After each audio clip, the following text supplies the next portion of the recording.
What's up, ladies and gentlemen? This is the Jose Show. Happy Tuesday. Now, let's get to the first topic of the day.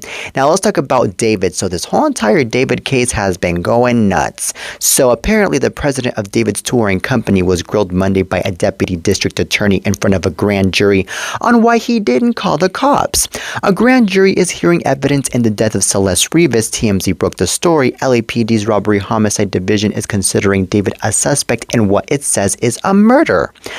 So, Robert Morgenroth, the general manager of Mogul Vision, David's record label, is also the president of Zara Brothers Travel, David's tour company. TMZ learned Morgenroth testified all day Monday before the LA grand jury. At one point, with a half dozen people in the hallway, Morgenroth came out into the hallway and was talking to his lawyer loud enough so others could hear. He said, referring to Beth Silverman, the deputy DA presenting the case before the grand jury, she was very pushy on why I didn't call police. And that is what the manager got to say, by the way. Okay, so apparently, he went on to recount how he responded. I said, I feel like I didn't have the responsibility to do that and just wanted to continue with the tour. We do not know the time frame of the tour to which he was referring, but David was on tour when Celeste's body was discovered in his Tesla, which had been parked near the LA house he was renting. Okay, so this underscores that David is squarely in the crosshairs of the LAPD and the LA County District Attorney, and this is all according to TMZ. Wow, so I think that this general manager is making himself sound dumb for what he just said and is saying that he felt like he didn't have the responsibility to be reporting anything to the police, because even though he was not the suspect and even though he is not said to be the suspect, yet again he already knew about the whole entire situation. And I believe that by law you're supposed to be reporting something to the police when you know about a whole entire suspected homicidal case, especially when it comes to this whole entire case about Celeste Rivas' dead body.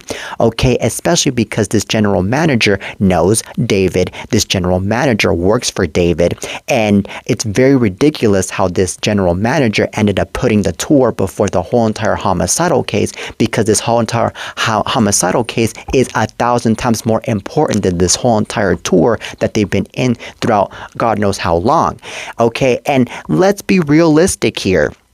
Now that this guy is over here confessing in court that he knew about the whole entire situation but yet decided not to call the police, now I believe that he is screwed because of what he just said, because of the fact that I believe that by law you're supposed to be reporting something to the police when it comes to a whole entire case like this, okay? And what is really even more ridiculous and what's really even more crazy, by the way, is just having to know that now this general manager that works for David, I believe, is going to, I don't know, basically be more involved in this whole entire case, because now he's going to be questioned 1,000 times more than he already has. He's going to be like, oh my God, well, why am I being asked so many questions now and this and that and this and that and this and that? Because I mean, at the end of the day, he just confessed that he knew, and now he's over here saying that he decided not to call the police about it. So anywho, I am really, really sad that this whole entire situation even happened in the first place here, because nobody deserves to be killed, first and foremost. Second of all, it's really sad the way that this poor girl passed away, and how this girl's body ended up being in a freaking Tesla. Wow, I just can't imagine just how scary that would seem, just having to see a dead body in a Tesla or in any other car. Like, whoa. Okay, so anywho, I don't know how this case is going to end up being, but man, good luck to this manager that just confessed in court, and good luck to David. Good luck to them. Okay, now on to the next topic. So Wendy Williams should regain control of her own life before the new year, according to her powerhouse lawyer, Joe Tecopina. Tecopina spoke to Nightline about his client's guardianship, saying the plan is this. There are guardianship attorneys and we're watching and waiting. They've assured Wendy by year's end she'll be out of guardianship. Okay, so the legendary talk show host has been in a highly restrictive guardianship for more than 3 years, despite the latest neurologist testing saying she doesn't have frontotemporal dementia. The medical condition is what a judge used to justify the guardianship after Wendy's guardian claimed Wendy was suffering from dementia.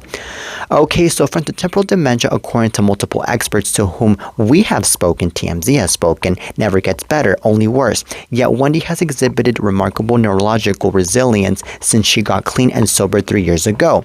Last month, TMZ reported that in light of the new medical confirmation, if the judge refuses to end the guardianship, Tacopina will then demand a jury trial and ask jurors to free Wendy. Okay, so in a clip from Nightline interview, Tacopina told Byron Pitts, "You and I can go take a walk downstairs right now. We'll find 5 people in an hour who will belong more in a guardianship program than Wendy Williams."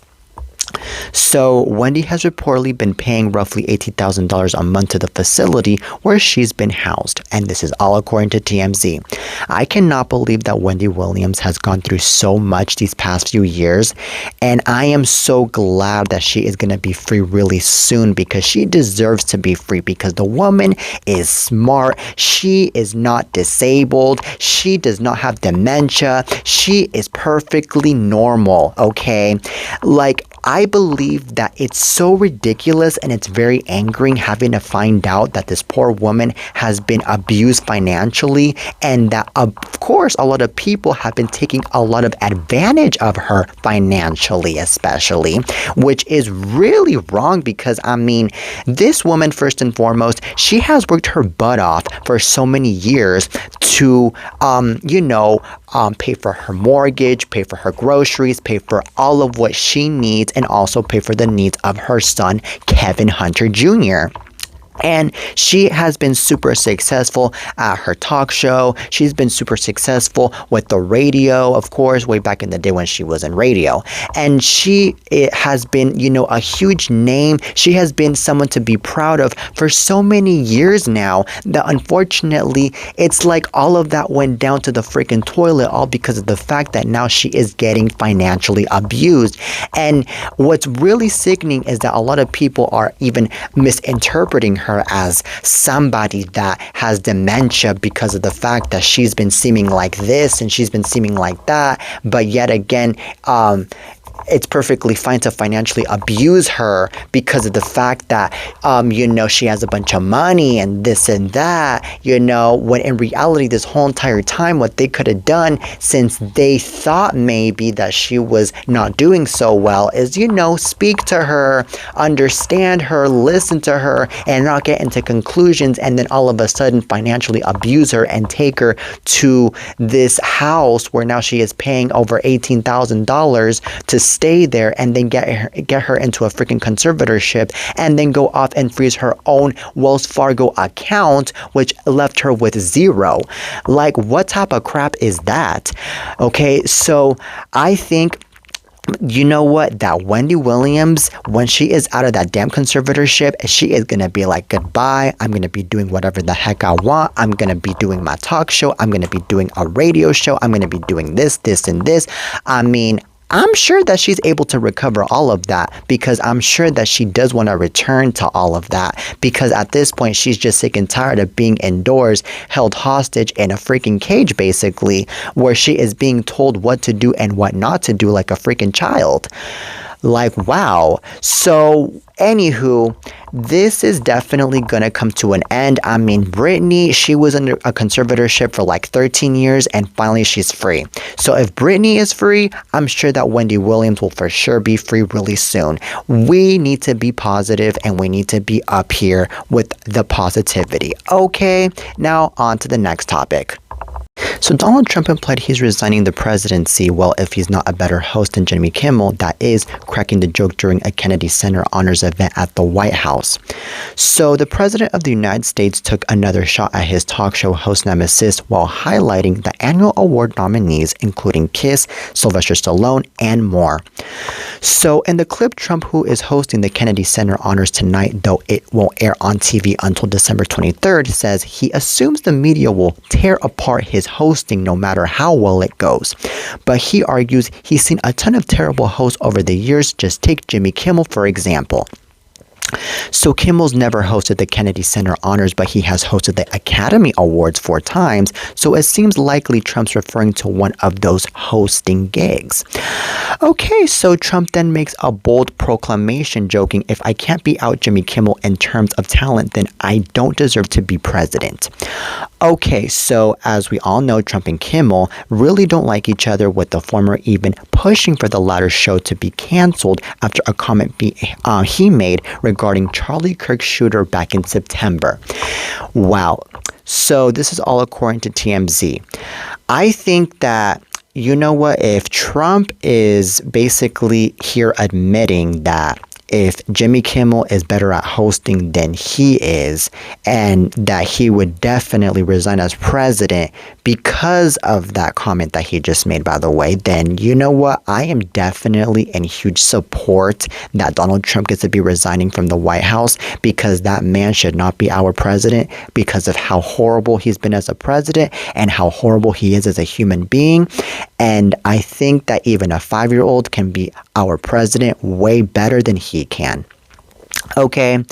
And also, I think that Jimmy Kimmel, he has class, he has humor, he is an amazing person, and y'all can disagree with me on this one, I don't care.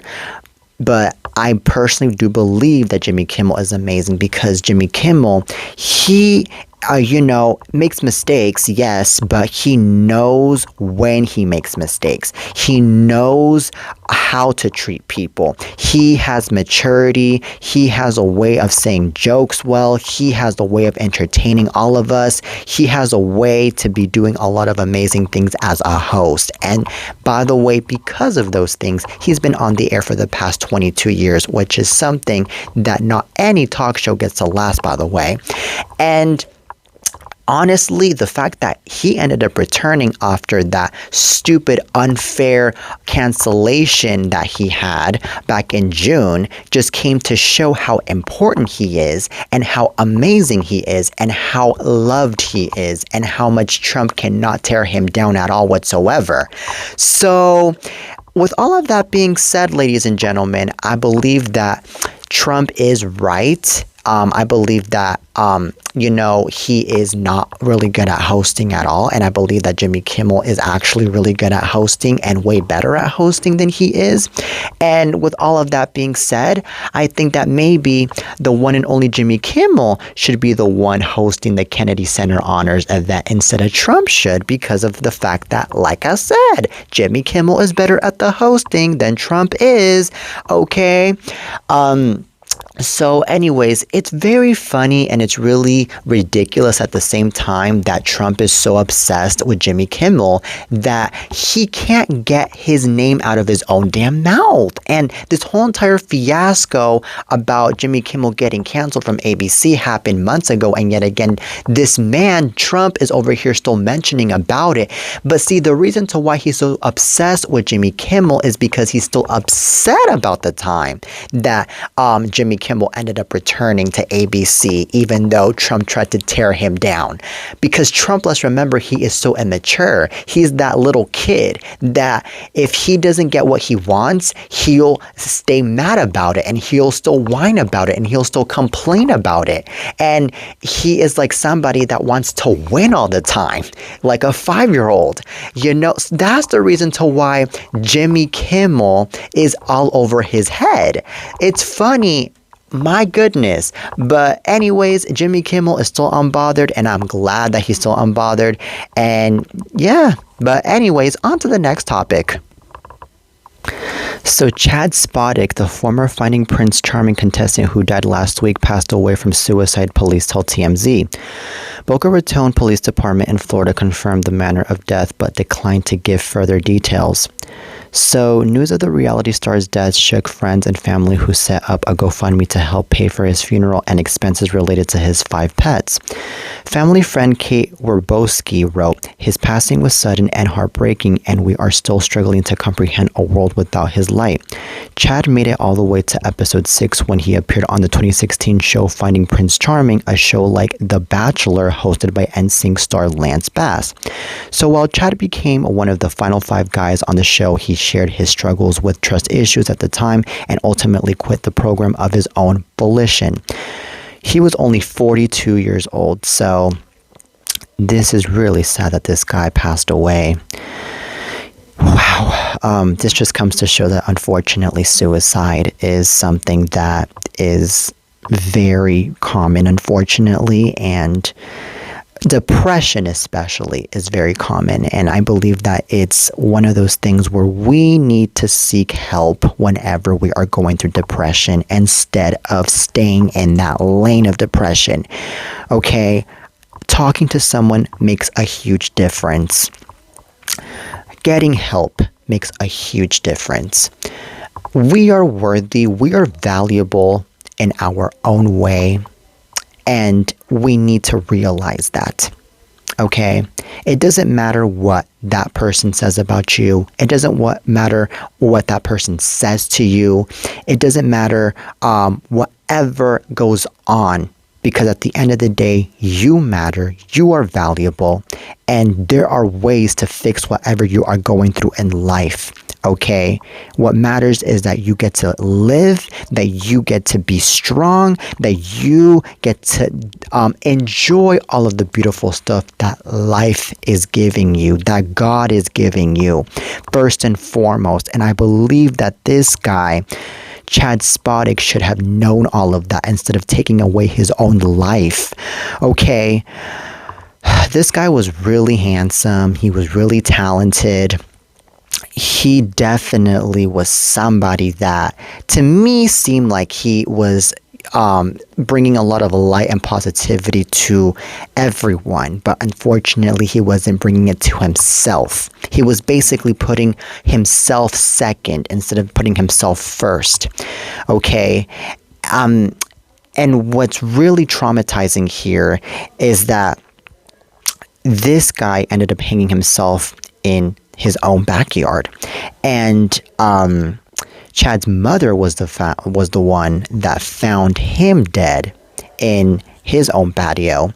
And from there, of course, Chad's mom had to contact the police about the whole entire situation. And it's very traumatizing. I can't imagine, man, just having to see your own son hanging himself in the patio, and, you know, just having to see that he's dead, and having to see that, you know, he was basically struggling emotionally. Oh my Lord. But anyways, may he rest in peace. He was only 42 years old, and yeah, life is tough, man. This is why it's really important to love one another, to be respectful towards one another, to, you know, say a hello, to hug someone, to, you know, be out there for someone when they need you, to at least give a smile towards a certain person. You know, that really makes a huge difference, and that really prevents anything bad from going on with the person, especially because we never know what that person could be going through in life. Okay. Now on to the next topic. So personal injury lawyer Thomas J. Henry proved he throws a party like nobody else, dropping a ton of money to hire Ricky Martin for a secret performance at his engagement celebration, TMZ has learned. So sources familiar with the party tell TMZ the powerhouse personal injury attorney brought in Ricky for a 45-minute private concert Saturday night at the Fairmont El San Juan Hotel in Puerto Rico, where Tomas celebrated his engagement to Dr. Elena Alvarez. All right, so TMZ was told that 500 guests, including Mark Anthony, had no clue Ricky was going to hit the stage. TMZ sources say the party absolutely exploded when Ricky launched into his hits. So a massive scaffolding went up on the property ahead of the event. And even the staff working the bash weren't spared the glam. They were all custom measured for tailored outfits specifically for the night. Okay, so TMZ obtained a note slipped under hotel guest doors from Tomas and Elena ahead of the big party, alerting them that a large projection would be displayed on the side of the building and asking them to keep all curtains closed from 6 p.m. to 2:30 a.m. to help create the magical moment for the philanthropic couple. Okay, so this is amazing how apparently the personal injury lawyer, Thomas J. Henry, can actually throw a party. Now, I'm hoping that this person is able to be throwing a party without any injuries going on, especially because I know that in those parties, a lot of drunkenness goes on and a lot of craziness goes on. And what's amazing is that Ricky Martin got hired to be in this party, which is amazing because he's a really good performer, he's a really good singer, and he really knows how to be throwing a party with that upbeat music that he sings and those good dance moves. Wow. And just having to know that the legend Ricky Martin is there is, something to die for, because I mean, he has been in the music industry for like over 3 decades, I think, and he is, very upright, and he's very, somebody that has broken records in the Latin music industry, and he's somebody that of course, has been a huge impact in a bunch of people's lives. And what's really amazing too is, how Ricky Martin was like, okay, yeah, I'm definitely able to be in this party after all, because I mean, hey, this really matters to me, and I'm not going to be saying no. And, at the end of the day, I mean, the guy that hired Ricky Martin, I'm pretty sure got to pay him like a bunch of money in order to get him into the party, because, I mean, we're not talking about just any artist to begin with. Hello.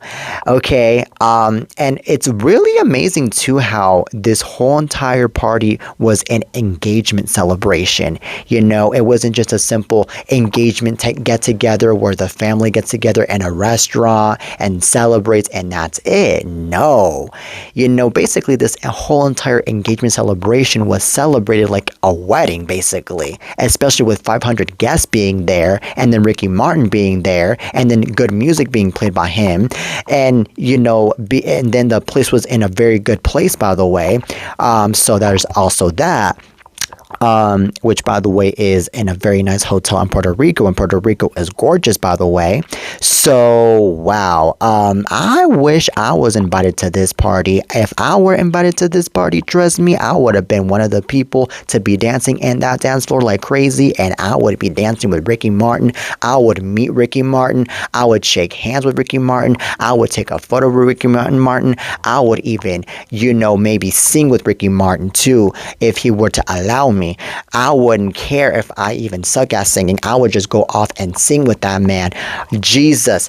Wow. So anywho, I really am happy for the people that got to be throwing this party, and that is all I got to say about this. Okay. Now I'm hoping, by the way, that the engagement gets to turn into a marriage, and it's not just an engagement, because sometimes it's just an engagement and oh well.